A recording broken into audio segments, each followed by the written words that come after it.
Il faudra couper, hein. Ce que j'aurais rêvé, c'est porter ma petite. Alors, Rémi l'a dit, tu vois, dès que t'es comme ça fait quand même un peu plus pédé.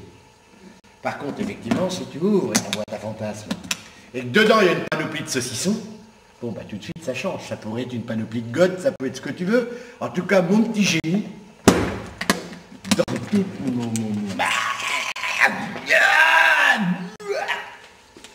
l'homme de Cro-Magnon qui rencontrait le gars qui devait être à l'école, qui écoutait et qui prenait des claques de la gueule. Pissons dehors! Vous écoutez pas dehors. Alors j'ai passé plus de temps dehors que dedans. Mais tu me diras, quand j'étais dedans, je regardais dehors. Alors il valait mieux qu'ils mettent dehors. Enfin dehors, comme j'étais un peu tout seul, moi ce qui me plaisait de regarder dehors, c'est que j'étais avec du monde et dedans. Et vous me suivez? Très bien. Alors ça, on pourrait le symboliser comme ça, puisqu'on est en train de dire ce qu'on voudrait faire et comment on voudrait que ça marche. Tu vois la petite valise, hop, hop, hop, claque le pied. Hop, bah, c'est moi qui... Ah bah, il me faut un accessoiriste. Va me chercher un pied. Va me chercher un pied. Bon alors, on va faire ça, par contre, ça peut être ça. Ça, c'est le pied, parce que de toute façon, escabeau, pour raconter les choses, suivant le public se trouve, c'est comme la chaîne.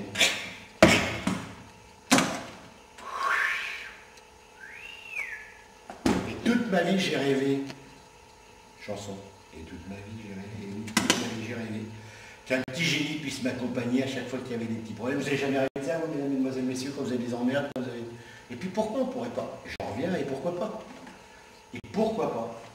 Et pourquoi pas, on pourrait avoir ses fantasmes, ses rêves, sa Brigitte Lahaie. Voilà. Et ben moi, si j'avais quelqu'un que je pourrais emporter comme ça, j'emmènerais ma petite Brigitte Lahaie. Vous voyez? Mes marionnettes, il y a mon Michel, il y a mon Luc, il y a ma Brigitte Lahaie. Ben oui, j'aimerais emmener toutes mes petites marionnettes, toutes mes petites âmes. Voilà. Moi, je m'ennuie quand je suis tout seul avec moi-même. Ce qui me plaît, c'est quand je contemple la vicissitude des gens. J'aime beaucoup les regarder faire, ça me plaît énormément. Je ne sais pas, je ne peux pas m'empêcher, c'est comme si j'avais encore 150 ans à vivre, donc je reporte toujours à demain ce que j'aurais vraiment à faire pour moi.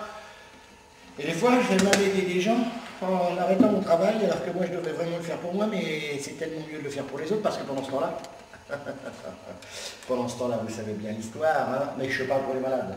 Pendant ce temps-là, on repousse à demain, on recule devant l'obstacle, on refoule, on est procrastinateur. C'est-à-dire que moi, je cumulais. Je perds ma mère à 9 ans. Il me sèvre à 3 ans, le petit... Maman, elle me sèvre à 3 ans, une bricole comme ça, je crois que j'étais tellement attaché au sein, je ne dois pas supporter, on ne doit pas bien m'expliquer, donc je dois être...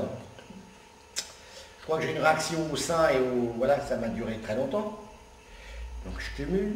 Je pense qu'à 7 ans, mon papa ne me fait pas la petite transition, genre...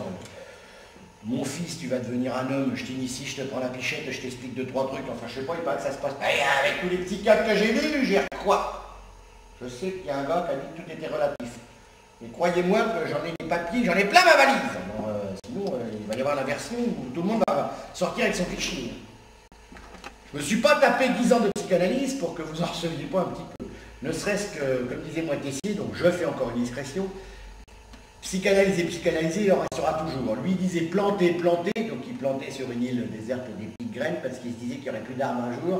Il disait il en restera bien toujours un ou deux qui pousseront et ça devrait rendre service. Pas con ça. Hein.